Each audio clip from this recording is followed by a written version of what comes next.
Tubecult.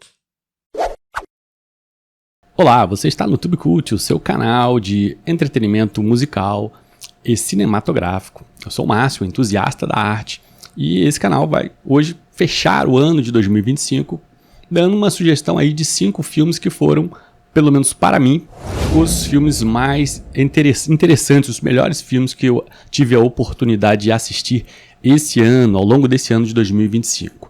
Lembrando que eu só considerei filmes que eu tenha assistido pela primeira vez, né? Filmes que para mim foram inéditos. Eu não contei, obviamente, os filmes que eu fui buscar para rever por saudade, nada disso, ou apresentar até para outras pessoas. Não, na verdade, eu só incluí aqui os filmes que tive a oportunidade de conhecer esse ano. E eu tive a oportunidade de conhecer muitos filmes, né, nesse ano, mas a lista, infelizmente, só vai caber 5. Então, o desafio foi grande, teve filmes muito bons. Talvez eu deixe aqui embaixo uma lista de todos os filmes que eu assisti esse ano. Teve alguns filmes muito bons que vão ficar de fora dessa lista, porque infelizmente só cabem 5 filmes, né? Antes da gente começar, pedir aí contribuição para você curtir o filme, comentar os filmes que na sua opinião, foram os melhores filmes que você assistiu esse ano, indicar aqui pra gente poder ter, quem sabe, se a gente procurar assistir também, ou até comentar sobre essa lista que eu estou sugerindo aqui, o que você já assistiu, se gostou ou não, enfim. Deixa o seu comentário aí, vamos fazer essa troca, né? E sem mais delongas, vou começar, né, com os 5 filmes. O primeiro filme de 2025 que eu vou comentar aqui, eu vou tentar botar numa ordem inversa, né? Começar pelo 5º colocado, vamos botar assim, né? E terminar com o filme que eu considerei o melhor filme do ano, né? Para mim, pelo menos dos filmes inéditos, né?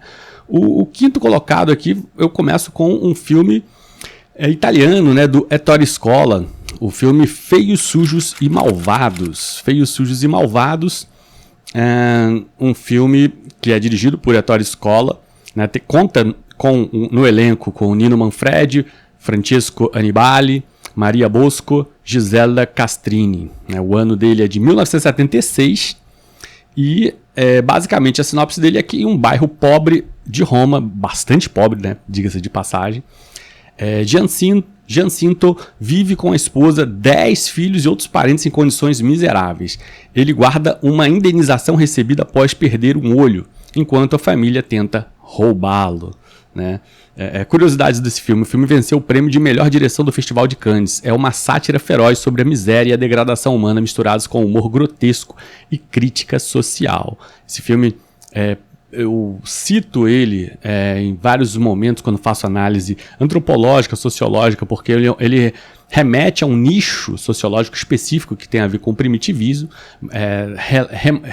remonta uns primórdios civilizacionais um tanto quanto cínicos, vamos dizer assim, onde valores não são permeados, e isso traz uma carga esdrúxula interessantíssima, né, para as pessoas que estão buscando. Geralmente quem está buscando cinema italiano são pessoas mais sofisticadas, venhamos e convenhamos, e aí dá aquele contraste, né? Um contraste maravilhoso entre quem assiste e quem está do outro lado da tela, né? Então é isso, é um dos filmes que eu tive a oportunidade de assistir do Ettore Scola.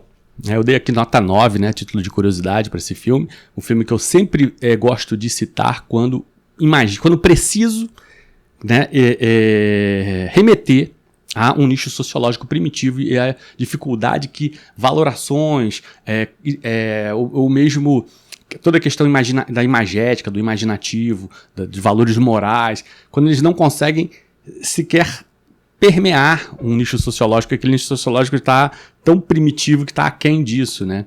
E isso é um barato, porque de fato o filme ele traz situações hilárias e esdrúxulas de uma comunidade que é capaz de qualquer coisa para conseguir obter, digamos, a satisfação dos seus impulsos imediatos, né? Sejam eles no que tange a própria sexualidade, seja no que tange, por exemplo, o interesse pitoresco de roubar o dinheiro do velho, né? Vamos botar assim, né?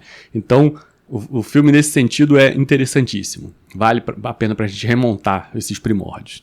Algo que diria que, talvez, não sei se nesse nível, mas no Brasil nós temos comunidades muito pobres e que só padecem dessa mesma dificuldade de se chegarem ali a algum tipo de ordem, de organização, né? E, portanto, tão interessante. Lembrando que é uma comédia, tá? Uma sátira bem ácida e de um humor negro pesado, diria, né? por parte do Ettore Scola. Então, um filme recomendadíssimo para quem quer remontar, por mais que vai se divertir com as situações esdrúxulas e hilárias, vai remontar justamente esse nicho sociológico tão avesso e fechado, tão distanciado do que seria aí um mínimo de harmonia civilizacional, né? Uma selva, uma selvageria, vamos botar assim. O segundo filme, na verdade hoje o quarto colocado, né? Vamos botar assim, né? Um filme que acredito que muita gente já tenha assistido, talvez dessa lista aqui seja o mais famoso, porque justamente ele foge um pouco da questão do cinema europeu e vai para um cinema americano contemporâneo. Então, naturalmente, muita gente já deve ter assistido, que é o filme Assassinos da Lua das Flores, né? Um filme de 2023. Então, um filme muito recente do o grande diretor Martin Scorsese, que é, para mim, um dos grandes diretores do cinema americano, né? Do cinema estadunidense. Eu dei nota 9.2. Realmente, eu fiquei impressionado de ver mais uma vez, né, a atuação do Robert De Niro, que é, para mim, um ator excepcional, né? Fora da curva. Então, ele é dirigido por Martin Scorsese. No elenco, ele conta com Leonardo DiCaprio, Robert De Niro, Lily Gladstone, Jesse Plemons, Brendan Fraser, né? E o John Lithgow. A sinopse, né, baseada em fatos reais, retrata os assassinatos de um membro da nação indígena Osage, né? Nos anos 1920, após descobrirem petróleo em suas terras. A curiosidade... aliás, eu não li aqui a curiosidade... Não, eu falei ali sim. A curiosidade aqui desse filme é que o filme é uma adaptação do livro de David Graham e foi produzido pela Apple Studios, né? A Lily Gladstone recebeu aclamação internacional por sua atuação, tornando-se a primeira atriz indígena indicada ao Oscar. Isso também é bem interessante. E um filme, diria, muito, muito impactante, muito comovente. Eu fiquei assim... desses filmes que deixam a gente... estupefato de ver até onde é capaz, né, a sordidez humana, até onde ela é capaz de ir por poder, dinheiro, ganância, né?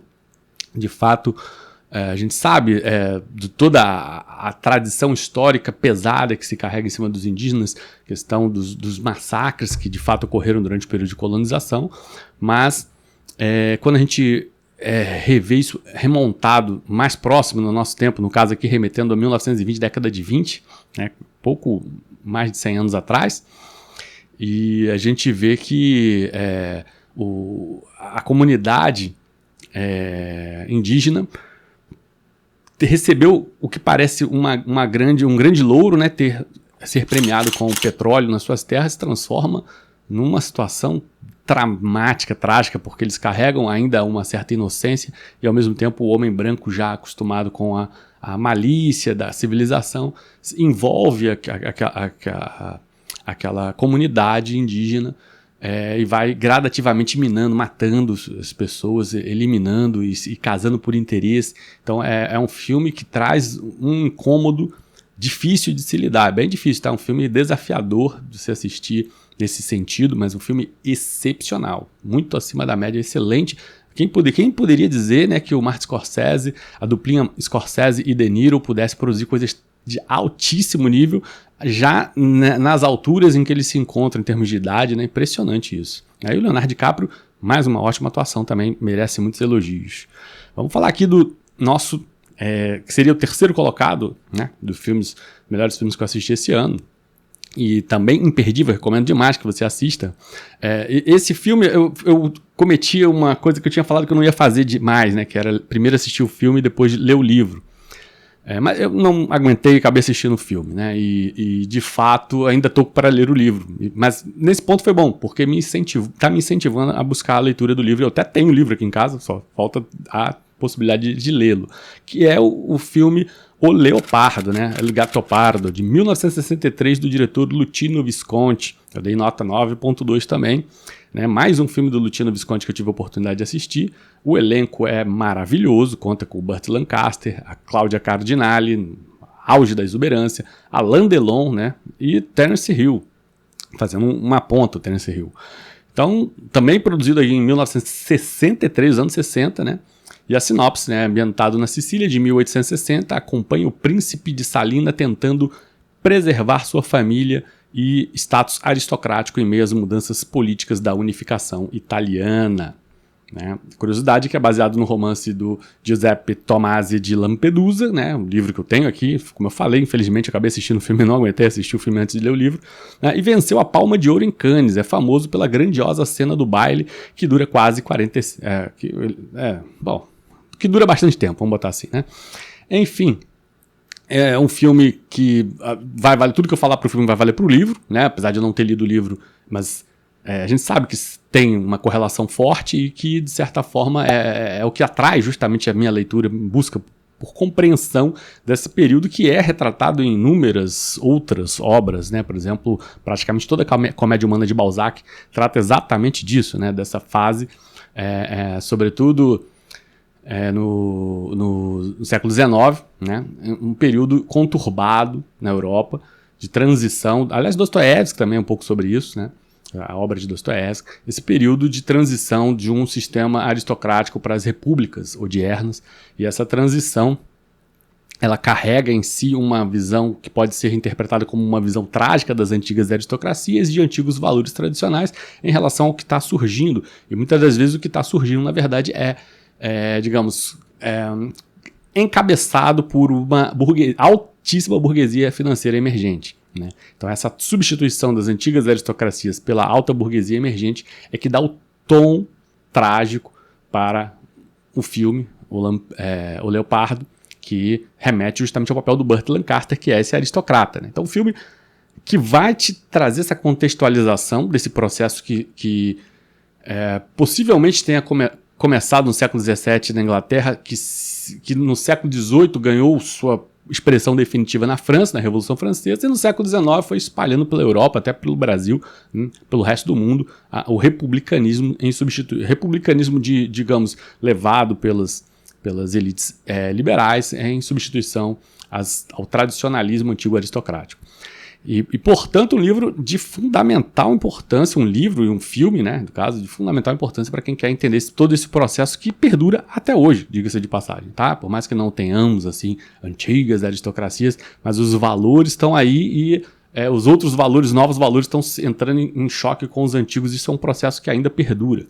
Então, portanto, é muito interessante assistir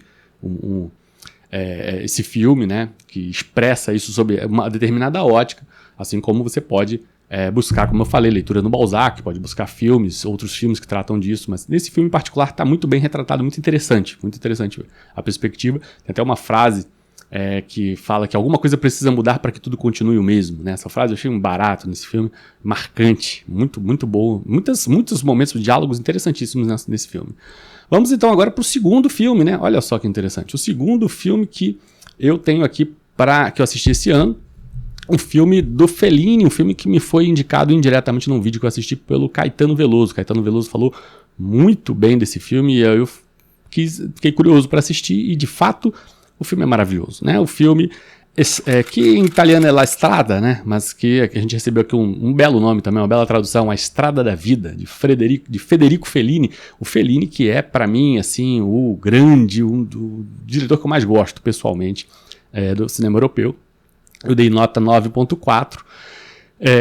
Foi o primeiro filme que eu tive, veja, esse ano eu conhecia Giulietta Mazzina, né, que foi inclusive esposa do Fellini, uma atriz maravilhosa, expressiva. E nesse filme em particular, então, eu tive depois a oportunidade de assistir outro filme com ela, A Noite de Cabiria, ainda esse ano, mas não coloquei aqui nessa lista.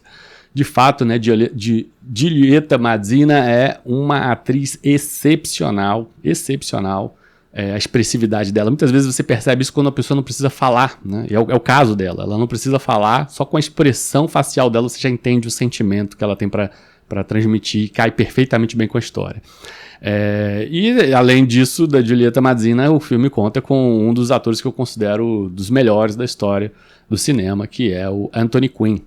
Além disso, conta com Richard Basehart, né, como uma atuação de ponta. A obra é de 1954, um filme que é recomendadíssimo, né? A sinopse, basicamente, Gelsomina, uma jovem ingênua, é vendida pela mãe a Zampano. Zampano, um artista de rua bruto, que é o Anthony Quinn, e juntos eles percorrem as estradas da Itália, né, o que dá o nome do filme, vivendo uma relação marcada por crueldade e ternura. Essa oscilação de crueldade e ternura na relação deles é que é fantástica e que traz toda a ambiguidade da obra e deixa a gente assim... É realmente muito forte, uma obra muito forte, muito bem feito esse filme. Diria, o Caetano Veloso está de parabéns pelo gosto cinematográfico. De fato, um filme marcante, e não só pelas atuações prodigiosas da Violeta Masina como do Anthony Quinn, quanto pela própria película, pela própria escolha de imagens, de mensagens do Federico Fellini, né? Eu gostei, foi realmente um filme que me marcou demais. A curiosidade aqui que a trilha sonora é de Nino Rota, mas mais um desses belíssimos filmes com uma trilha sonora maravilhosa do Nino Rota, que é colaborador habitual, né, do Fellini. O filme consolidou Violeta Masina como musa do diretor e é considerado um marco do neorrealismo italiano, né? E teria sido o melhor filme desse ano. Teria sido, não fosse eu ter tido a oportunidade esse ano de assistir Stalker, de Andrei Tarkovsky, um filme que eu dei nota 9.5, filme de 1979. Né? Para mim, o melhor filme que eu assisti até agora é do Tarkovsky. Tá? Já tive a oportunidade de assistir outros filmes do Tarkovsky, Andrei Rubliov, Nostalgia... teve mais, depois eu vou buscar para lembrar quais são os filmes que eu assisti do Andrei Tarkovsky. Mas o Stalker, para mim, realmente foi assim... diferenciado, muito diferenciado, né? O elenco conta com Alexander Kardanovsky, Anatoly Soloninsky, Nikolai Grinko e Alisa Freidnadlik. Como eu falei, o ano de produção foi de 1979, né? E a sinopse é um guia conhecido como Stalker, né? Ele é um guia no sentido de que, sabe aquele guia turístico, aquele cara que vai te levar? Esse é um guia, só que ele não é bem turístico, né? Ele é um cara que vai conduzir dois homens através de uma misteriosa zona, uma zona estranha, digamos... uma área, um território proibido, onde se acredita existir uma sala capaz de realizar os desejos mais íntimos. Mas sem dúvida que durante o filme que inclusive é todo filmado em sépia, né? Uma tonalidade específica de filme que você vê que as cores são jogadas assim para um amarelado, assim, perde um pouco do brilho, é proposital isso, né? E de fato, a atmosfera do filme é sombria, né? Há um sentimento de meio que apocalíptico no filme, é essa a sensação que dá, né? E ao mesmo tempo um mistério, muito misterioso, um filme que começa e termina com mistério, né? E essa área é extremamente misteriosa. O fato de você poder realizar pedidos também é extremamente misterioso. Cada um dos personagens carrega em si mesmo um símbolo. É um filme muito simbólico, importante dizer isso, que trata também dessa questão da corrosão, da modificação estrutural de valores, né, ao longo na transição do que seria a idade média para a idade moderna. Né? E curiosidades, né? O filme foi rodado na Estônia e precisou ser filmado 2 vezes após os negativos originais serem destruídos por erro do laboratório. Olha que coisa, né? A zona, né, foi inspirada em um acidente nuclear em Chelyabinsk, em 1957. Né? Então, de fato, era uma zona da qual se parava mistérios, as pessoas tinham medo de adentrar lá, no entanto, lá se tinha uma promessa de conseguir realizar desejos, né? Então, é isso, gente. O último filme que eu recomendo é o Stalker. Foram 5. Esses 5 foram os melhores filmes que eu que eu assisti esse ano. Vou deixar disponibilizado aqui a lista para que você veja, que se quiser, né, ver outros filmes que eu assisti esse ano, a lista dos filmes que eu assisti esse ano. Talvez eu deixe aqui disponibilizado aqui embaixo. Fica o convite para você continuar nos acompanhando aqui no TubeCult. A gente tem procurado fazer filmes falando de cinema e de música. E sem mais delongas, mandar um forte abraço, desejar um grande final de ano para você, boas festas, né? Muita paz, felicidade, saúde, alegria, né? E um ano de 2026 que seja aí ainda melhor, né? Um ano muito bom, muito alegre para todos nós, muito feliz. Esse é o meu desejo profundo. Fica um forte abraço para você que me acompanha. Até o próximo vídeo.